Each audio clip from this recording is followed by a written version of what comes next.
Your attic, Andrew Collins. Lovely to see you. We always do the Steve Wright kind of It is applaud Zoo you Radio. in.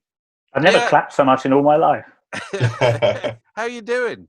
Good, all right, yeah, nice sitting here. As I say, been clearing up, making the house kind of look nicer, which is something you just never get around to normally because there's somewhere to go, but there's nowhere to go, so you might as well organise. Which is why I end up with all of my Mitford sisters books in a pile behind me there. That's not how they normally live. Right. But I found them all. Right. So yeah, it's good. It's good for the mind, I think, to cause you to tidy up. We've all got too much stuff, haven't we? Let's be honest. Well, I wanted to talk to you about this because yesterday we were talking to an old colleague of yours and ours, Danny Kelly. Lovely. Danny Kelly, he reckons he's got 20,000 records in the outbuildings of his massive country estate. You, on the other hand, have got rid of tons of stuff, haven't you? Yeah. Tell us about that, and how you feel about that. Well, there were sort of two house moves earlier in the century, and all of the vinyl came on both occasions.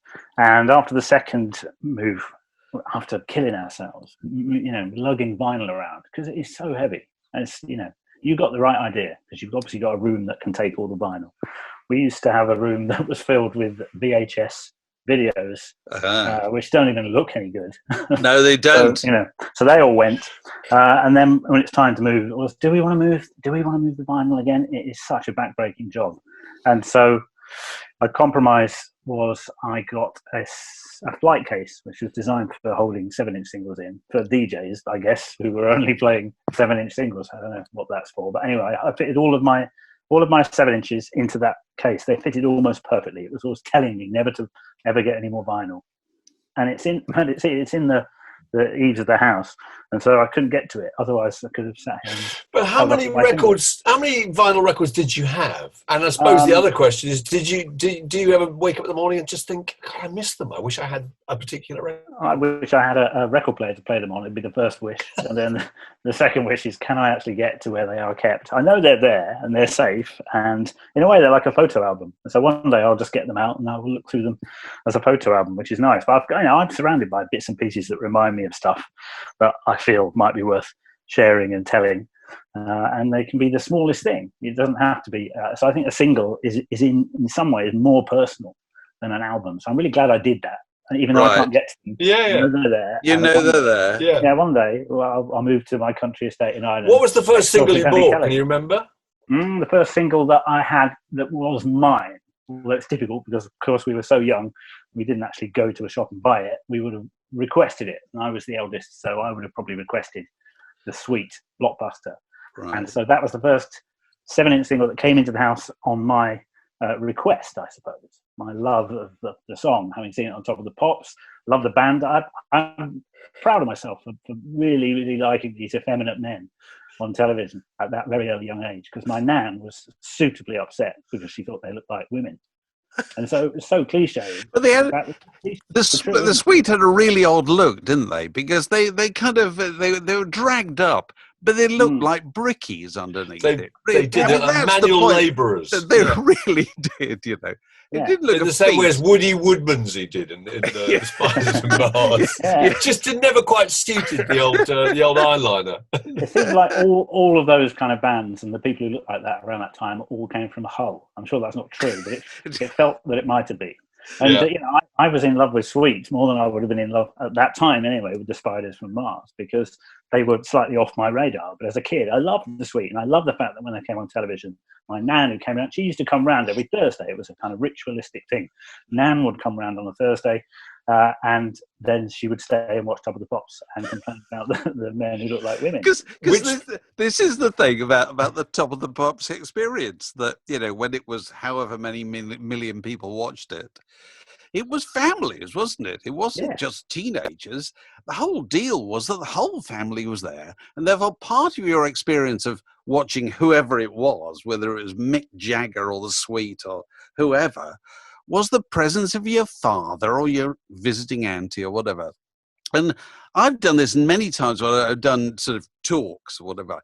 You get a room full of people of a certain age. You say, all right, you're sitting at home, it's Thursday evening, you're 14 years old, your family are in there, something comes on. One of two things is going to be said. What are they? And people put out their hand and they tell you, is that a boy or is that a girl? Yes. Or do you call this music? It went right across the generations, didn't it? But wasn't that what made you so fiercely protective of the groups you liked? Is the fact that your parents and your elder sisters or whatever hated them, and it made you even fonder of them and want to kind of evangelize about them. But this all went wrong for all of us, especially those of us working in the media in the 90s, where suddenly mums and dads liked Oasis and the kids liked Oasis, and the generation gap just went away. And in some ways, we lost something there. Well, also you got there to say, well, slightly earlier, I remember noticing this on some research about readership of smash hits, and this must have been in the late 80s, that most smash hits readers had their own television in their own room. They had the old family set, and the family had updated one. They'd taken the other one upstairs, and therefore they were no longer having the shared experience of sitting watching up the pops with the mum and dad. They were watching it on their own. That's a terrible portent, isn't it, for where we are now? It is. Martin Gore in his rubber dress on top of the pops without fear of mockery. That's the thing, but the point being that even going back to the 60s, right through 70s, 80s, your mum and dad knew who the pop stars were because they were kind of aware of them, whether they liked them or not. They knew who they were. I don't think the average parent nowadays would be able to tell you what's number one in the chart. If you could go into my bedroom, in 1973, 74, there was a poster board. We had a poster board. We were allowed to put, drawing pins in this poster board. My brother and I shared a bedroom, and we had half of the poster board each. And I think his half was entirely filled with a reproduction poster of Winston Churchill. Let us go forward together. God! Because he was very keen on war. And would eventually join the services, which is rather nice. I liked Winston Churchill too, but maybe not quite as much as he. And the other half was Alice Cooper, was one of the big ones, and Slave. And Alice Cooper was called Alice for a start. Billy Bragg once told me that when Billy Bragg was growing up, he told me that there was some graffiti in Barking Park, which somebody had painted on, which said, "Alice is bent." And we used it as one of the chapter headings in the Billy Bragg book. And I love the idea, Alice is bent. And at the time, I thought, this is a really weird sort of no greater contrast. But it's Alice. Alice is bent. Brilliant. So, yes, I didn't know how subversive I was being in loving Steve Priest the most out of the band, because he was the most made up and the most effeminate. And he's the one who said, "You haven't got a clue." No! Can't even get out. So sexually aroused by something we don't know. But he just goes, and I loved Steve Priest, and I still love Steve Priest for that. And these bands were such a great sort of subversive thing, but so English, really. I wouldn't have thought any of this at the time, but they were so English. The very idea that they would dress up in a way that would almost get them into a fight is something that I think is. But also looks as if they could win the fight. Yeah. They wouldn't run away. Can I tell you a story? I found an item which is just a piece of photocopied cardboard, but has a tail. I'll hold it up so you should be able to see it. It's kind of hand drawn in the cartoon. Higsons. Oh, right. Go on. It's a ticket for a gig. This would have been in, I would say, 1982, I think. So I was kind of sixth form-ish sort of age. And I was in a band, as a lot of teenage boys are or were at the time. I was a drummer because I was allowed to borrow my mum's Mini Metro to go to gigs in. So I had to be the drummer. I can never drink at gigs. And what was the name of the band? A key question here, surely? Absolute Heroes, who are they're listed on this ticket, which I designed. Now, this ticket was for a gig at the Five Bells pub, which was a brilliant local pub in Northampton. Northampton did have a really good gig scene in the early 80s, and there was plenty of stuff to be played. And we had a manager. This is a sort of joke, really. We had a manager. There was a guy who was probably 2 years older than us, and he worked in our price. He was called Aaron. And he was allowed to take home the full-size Gary Newman cutout after it had been used in the shop, and it was in his flat. And he had a flat. Everything about him. He was the coolest guy we'd ever seen. And he said, "I'll be your manager." Newman cutout. Yeah, he had it in his house. That's brilliant. And he, he never met Gary Newman, but he did have a cutout game. It's better. he said, I'll be your manager. And we said, great, what are you going to do? He said, well, I'll ring up and get some gigs for you. And we thought, well, do we have to give you any money? He said, no, I don't need any money. It'd just be good fun. I'd love to be the manager of a local band. So he then met somebody in a pub. And he said, this guy came up to him and he said, I understand you're a manager of a local band. He said, yeah, I am actually. I'm called Alan and my boys and girl are called Absolute Heroes. We had a female singer, Jo. And he said, well, the Higsons are coming into town. They were a big noise at the time. You know, they're very much Peel favourites. The boys from Norwich and contain Charlie Higson, which I'm sure most of you know. Who stole my bongos? That's right. And we don't want to live with monkeys. So I think we don't want to live with monkeys. I really do want to live with monkeys, by the way. So anyway, he said, well, what about your band support the Higsons when we come in? It'll be a major gig. We'll pack the place out. We'll get some good money on the door. And Alan came back to him and said, guess what? You'll never believe this. You are going to support the Higsons at the Five Bells. And we were just fainting with excitement. It just seemed like we might become famous off the back of it. Who knew? And as it got closer to the gigs, I designed, as a junior artist, I designed the posters and the tickets. We put them up all around town with the date, really getting excited. And of course, it was the time before mobile phones, long way before mobile phones. And as far as I know, I don't think Alan took the phone number of the Higsons manager down. So we couldn't contact them. We just assumed it was all going to happen. They'd arrive. And the day before, he discovered that the booking had never been made at the Five Bells in Northampton. There had never been somebody who was a manager of the Higsons. It was just some bloke who, for some reason, either actually thought he was the manager of the Higsons and wanted to ruin the lives of some teenage youngsters, or he was never there in the first place and was just fantasizing about it. So we felt that was the end of rock music for us. Oh, that's the cruelest tale. You know, we should have all gone on to be famous, but we didn't. And if we had, then he would have rued the day. A man who pretended. What a kind of unimpressive thing to pretend to be. It's rather odd, isn't it? Of all things, the manager of the Higsons. Yeah. I know. Why not pretend to be in the bloody Higsons? That would be 100 times better. I'd love to know who that bloke was. It was via, you talk about designing the ticket, it was via kind of design that you first got into kind of the media, isn't that true to say? Yeah, I mean, I'd left Chelsea School of Art, where I'd spent 3 years, because I'm from Northampton, obviously, as we've established, and went to London. That's all I wanted to do, was go to London. I wanted to be an artist. I didn't really know what that was, but I wanted to be one. I quite liked the idea of being a cartoonist. So I basically had to get through 2 induction interviews, one for the foundation course in Northampton and one at Chelsea itself, where I had to absolutely swear on my life that I wouldn't spend the whole time just drawing cartoons, because they kind of said, well, you can obviously draw cartoons. There's no point in you coming to art school to just carry on drawing cartoons. And I went, of course not. Of course not. I want to fill me with new things, fill me for a potter. They used to say, maybe you'd be good at jewellery. I thought, well, no. But never mind. I will go and I will pretend that I want to do all other things. And that will get me to London. That's all I wanted to do, was get to London. And so yeah, I got a degree. I have a degree in graphic design and illustration, and what I was doing at the time was reading the NME like a Bible, like many people were. This was around 1987, 88, and I had a bit of freelance work, just doing illustrations for a design company, and then I thought, I'll do a fanzine. Of course, I'll do a fanzine.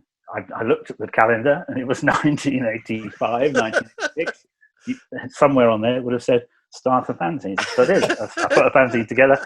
I got hundreds of my mates to say, yeah, we'll contribute to it. None of them ever did, apart from one guy who was a medical student called Nigel, who wrote me a really good piece on, he really was a good piece. He never followed it up, but it was a good piece on Martin Scorsese, I think, or Brian De Palma. Anyway, I put this thing together, paid whatever it cost at Quick Fit or whatever they were called on the high street, where they would photocopy things for you. And I then carried them around with me in a bag. Every time I went to a gig, I used to try and get them palmed off on the local small record shops, who would say, oh, we'll take one and see how it goes. Commoners. And sale or return. I did the thing which you'd think I'd already planned, but didn't really. As I sent a copy to James Brown, who was then the Firebrand new features editor at the NME, and was looking for writers.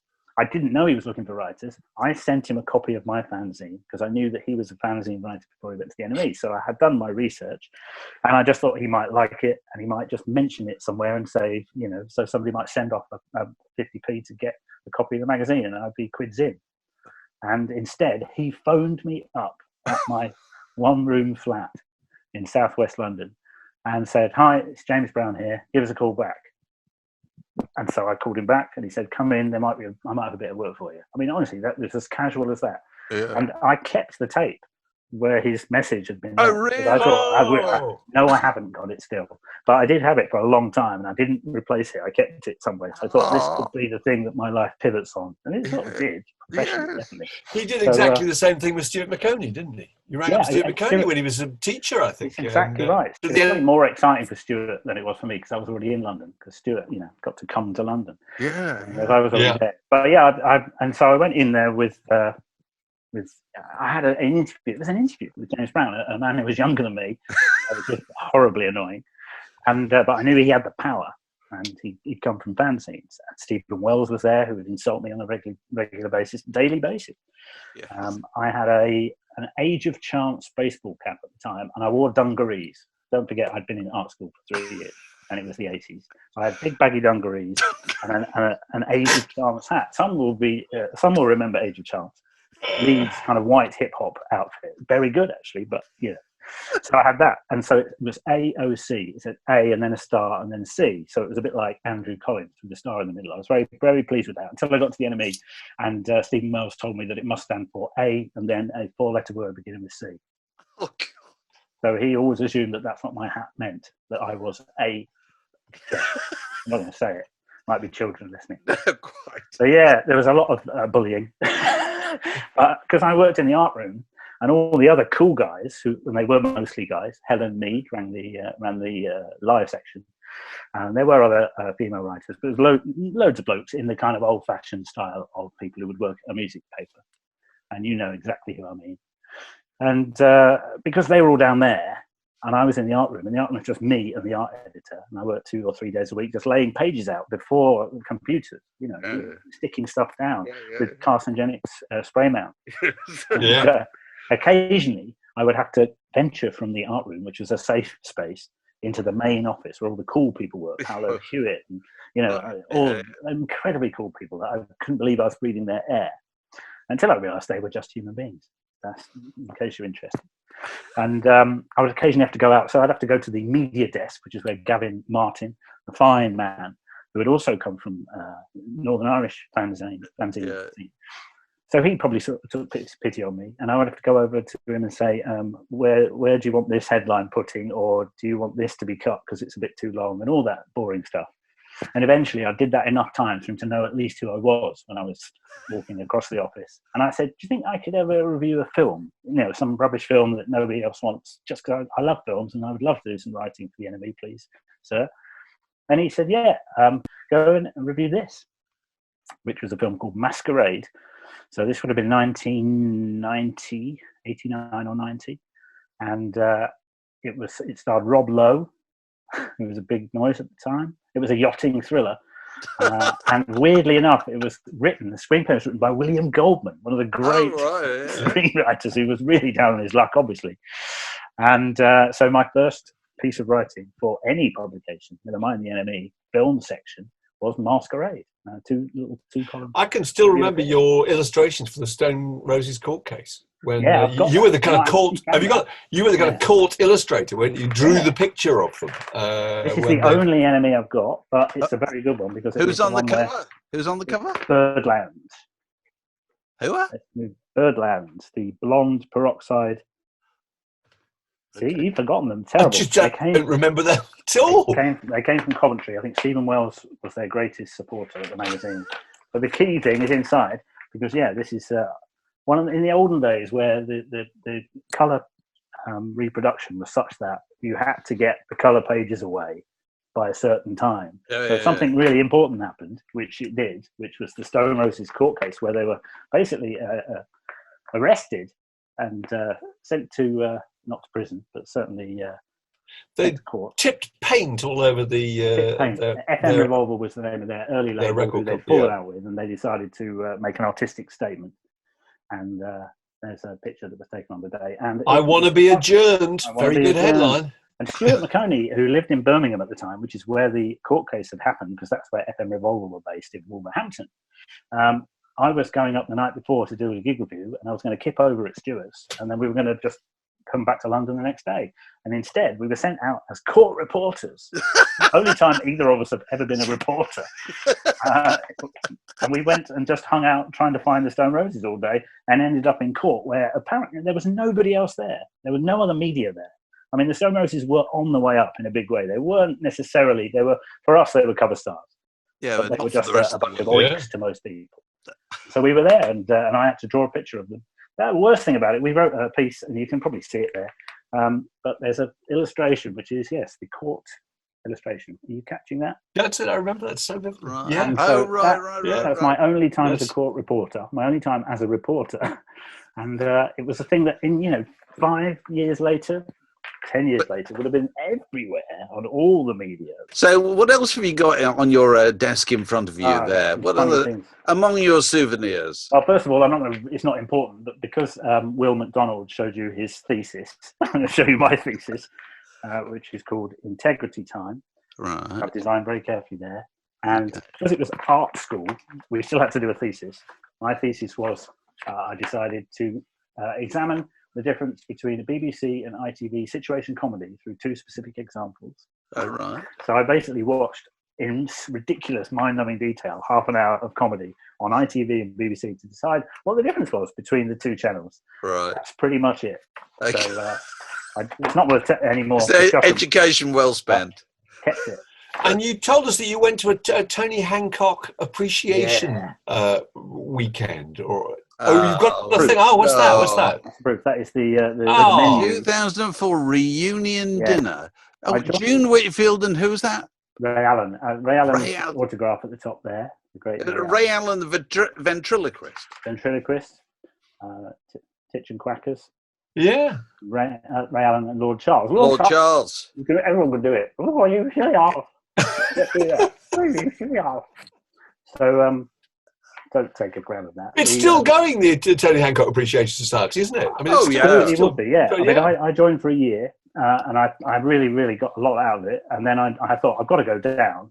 And it's one of those things, the Tony Hancock Appreciation Society, you think, well, let's not be kind of cruel about this, but it's going to be some old blokes, isn't it? It's going to be people who remember Hancock well enough to, for it to be part of their life. I loved Hancock because my dad got me into Hancock at a very young age. So I was a real fan. And I thought, I'll join this for a year, see how it goes. And I went down to the 2004 reunion dinner, where you'd think they would create some kind of Hancock menu, but they didn't. It's just rosette of melon. Was it not jam roly-poly and custard? No. Brown Windsor soup. Brown Windsor soup. They missed a trick. What they should be gravy that doesn't move around the plate. Yeah. Exactly that, and you would serve at the end. You would serve cappuccino, and you would go, "What's this?" Coffee says, "I want to drink it. I don't want to wash my socks in it." So anyway, that was a great event, because what I did there, what I was going to do, I was on my own. I thought, and it was perfect. I went down on my own, and I was surrounded by other blokes who were on their own. Not necessarily that they'd murdered their wives or that they were definitely passed on, but just there's no way they wanted to go to a Tony Hancock reunion dinner. What a stupid idea. So there were loads of much older than me blokes having a fantastic time doing quizzes and watching old videos on an old telly. Lovely. It was brilliant. The whole event was fantastic. And I thought to myself, I'm on my own. I chatted to people I'd never met before who weren't in the media, just good, solid people. And I really enjoyed the whole thing. It was at the Quality Hotel in Jervis Road in Bournemouth, which I assume is currently being sequestered as a hospital or something. Yes. But nevertheless, I kept this. And what I wasn't going to do, which is what everyone else did, was queue up once the dinner was over and get the autograph of Ray Allen or June Whitfield, who were the guests upon. I thought, I don't need to do that. I'm happy enough to be here. It's a weird place to have come, but I'm here. I don't need to get autographs. And of course, the minute the queue was starting to move towards Ray Allen, I just got up. I thought, automatic. Got to get it signed. Can't help it. And I'm really glad I did.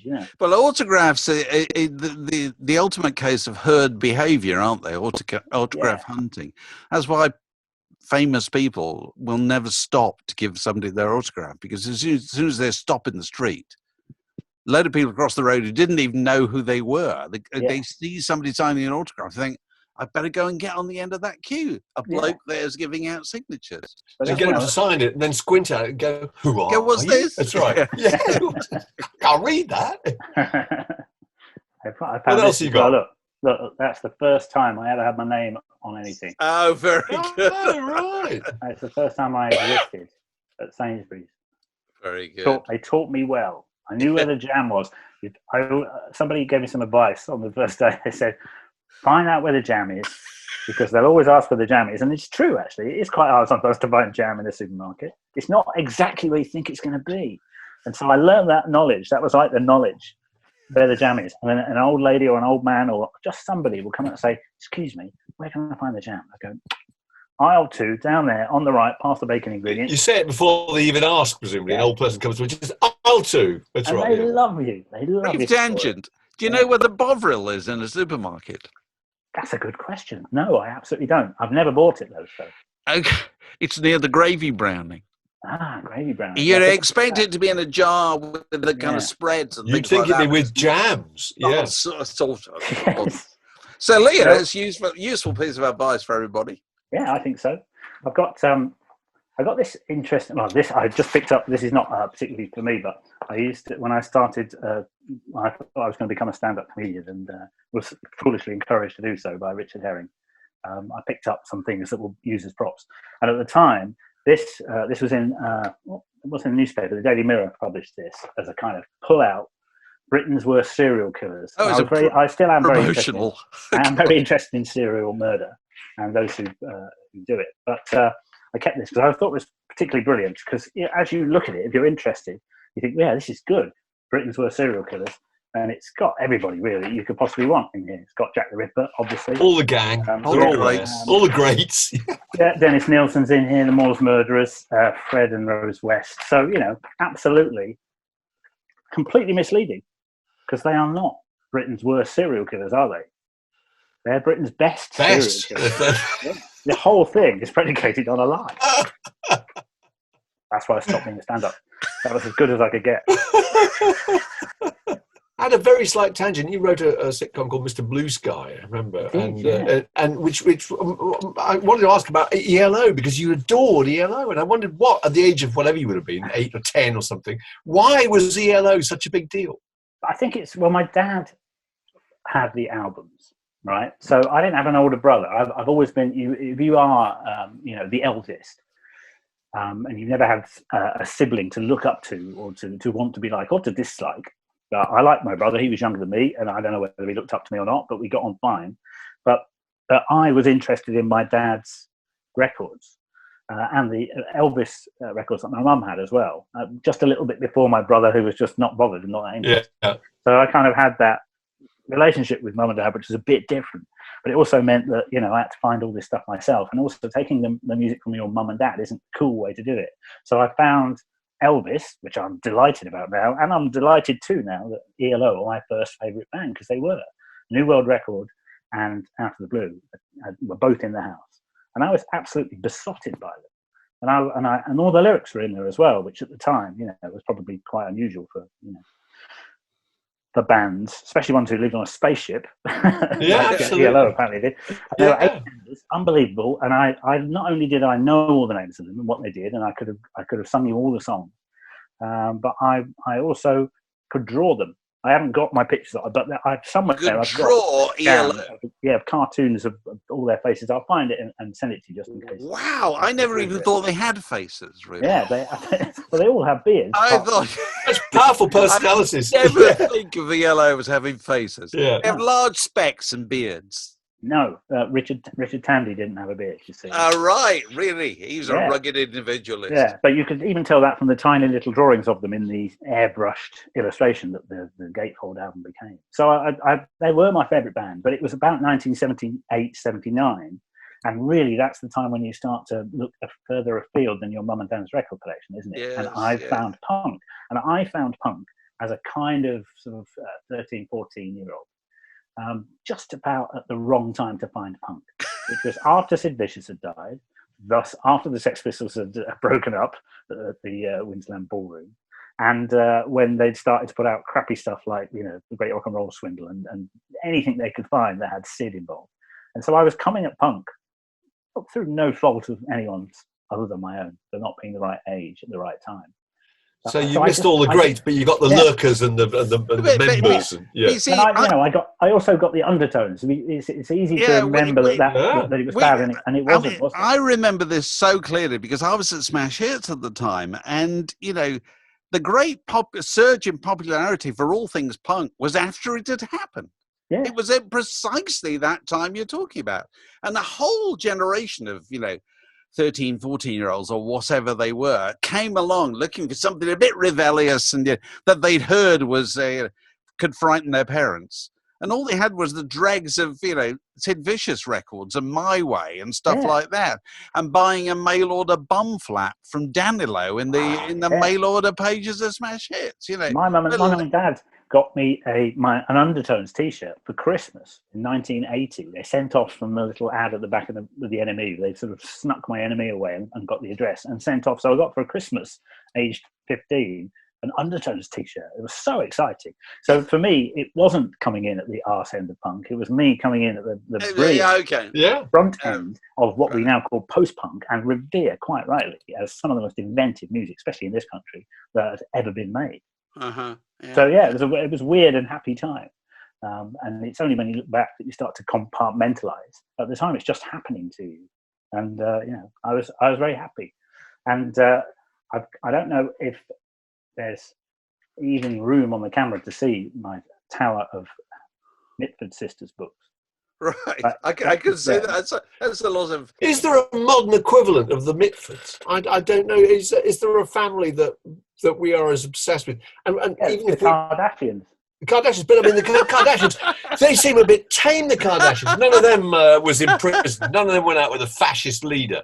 No. None of them hung around with the equivalent of Adolf Hitler. But one of them has had a bum made bigger and is married to Kanye West, who is a weird man.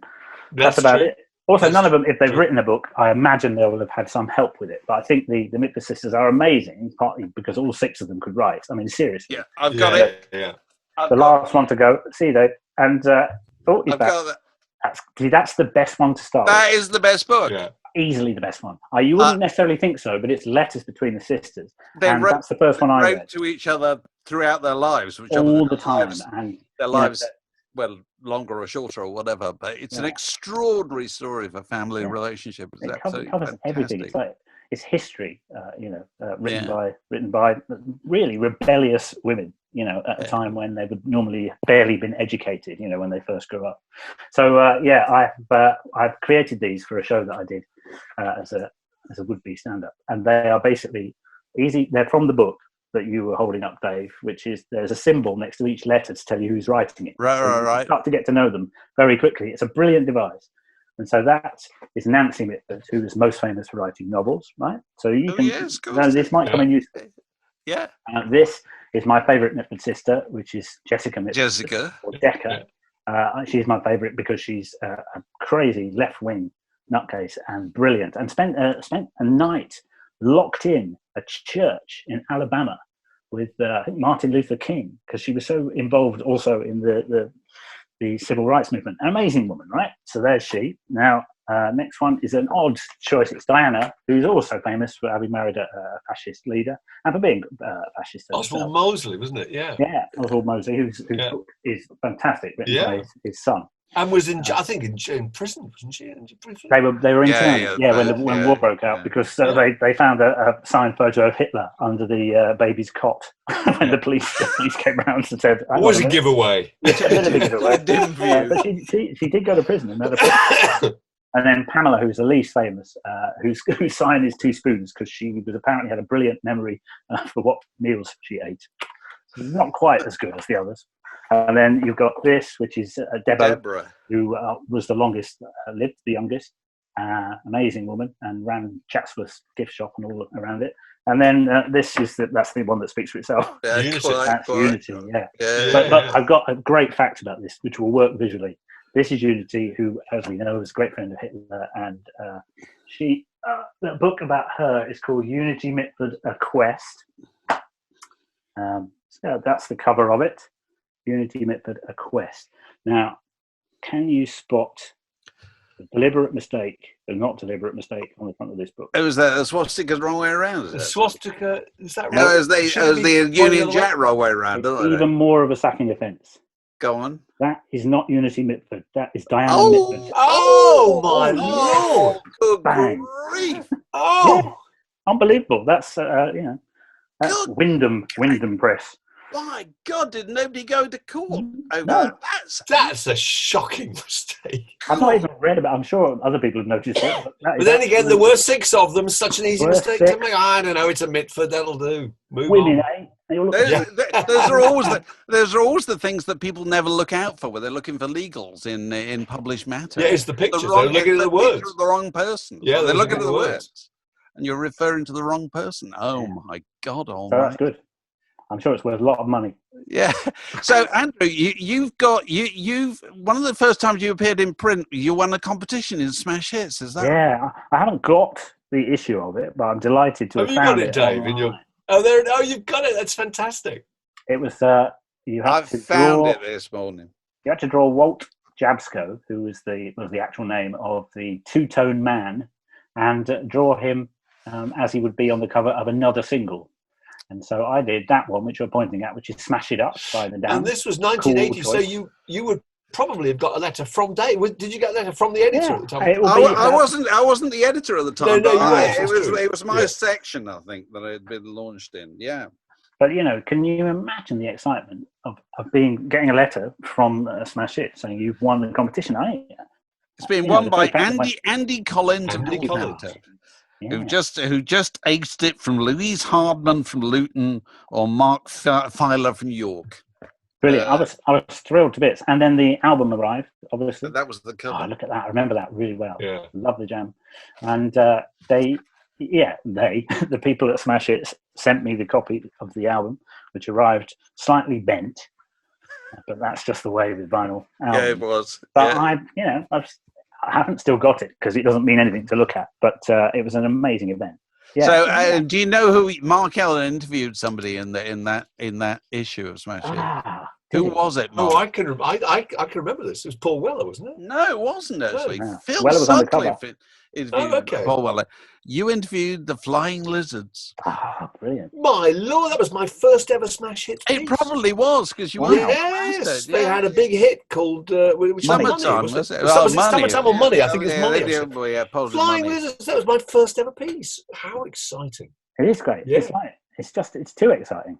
It really is. That I met Nick Logan on a bus. Nick Logan was still vaguely involved with Smash Hits, I think. And I met him on a bus on the way to see on a coach trip to see the Clash and the Blockheads at the Regal in Hitchin Hearts, I think it was. And despite the fact I was wearing black plastic trousers and red shoes with yellow laces, he said, "Do you want to try and write something for Smash Hits?" So that's pretty good. That was it. Amazing. So that is March 1980.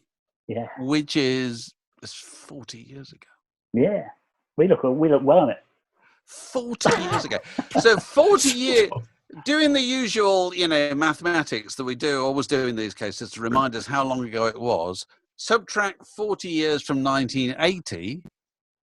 The Battle of Second World War has just started. begun. Yeah. That's right. Yeah. Well, I hope there'll be some kind of 75th anniversary of your Flying Lizards feature. Because, the future. The streets will be hung with bunting. There'll be barbecues. There'll be maypoles, and Money by the Flying Lizards will be broadcast across the nation. When I heard Money, this is all just in innocence, really. And although I blame you for not telling me about it through Smash Hits, is that the Flying Lizards cover of Money was a cover, which I didn't know because I didn't know that it was based on a cover of another cover. So I was sort of 2 generations out, thinking that of course they wrote it. They're singing it. Right. It must be their song. No, turns out it's a Beatles song. No, it's not a Beatles song. It's a Barrett Strong song. Yeah. And that, I think, I would have done better in history at school if that was the history that we learned. Because that's fascinating to me. Whereas the stuff about canals that we did, who did that? The seed drill. Yeah. I don't want to live with monkeys. So, Andrew, what's your routine at the moment? Well, it's brilliantly unified on what would normally be a Tuesday and Wednesday, because they're the busy Radio Times days. So they're the days when we decide what the films of the day are going to be and which films I'll write a long review about. And because it's the lockdown and people are mad for television, I think Radio Times will pull through, which I'm delighted about, obviously, because people want to watch telly and want to know what's on the telly, and are grateful to have a big, fat, glossy magazine that tells them a lot of stuff about what's going to be on the telly. So, I have actually got two full working days in my week, which at least give me some sense of time passing. And you're still doing your movie music program on Classic FM? Yeah, and I'm recording that this week, and it's trying to remember what it is. We've got a Sword and Sandals Epics one coming up. We've done one on feel good music, which is great. People love that, big fanfares and upbeat music. It's the gift that goes on giving, film music. There's so much of it. You play old sword stuff, people love it. That's a great expression, sword and sandals. Yeah, it's old so we'll kind be playing, of Roman centurions and a lot of that'll going on. Yeah, I love those films, and Cleopatra's the best because it's got the best story. Because Elizabeth Taylor was not very well when she was making it. They were making it in Pinewood, and they had to basically shut the production down because she was so ill. She had a tracheotomy, just couldn't carry on the film. So this hugely expensive film, which was all being made on these massive sets at Pinewood, literally had to be closed down. Did they move it all to Rome or something? They moved it to Rome, where they already had some stuff ready to go. So when she was better, they could carry on with the film, and they did. But the great outcome of this story is that all the sets that they'd already built at Pinewood for Cleopatra were used in Carry On Cleo, about Cleopatra, which is why that film looks absolutely so brilliant. good. They just got it cheap. That. Yeah. So the next time it's on, watch it. It's as good as Cleopatra, except shorter and funnier. I'm going to go away and look at it right now. Andrew, it's been lovely to talk to you. Fantastic to talk to you. All the very best, and we'll see you on the other side, as we say. Yes, that we definitely will. Yeah, we must go out at some point. We will do that. Cheers. Great to see you. Fantastic. Bye.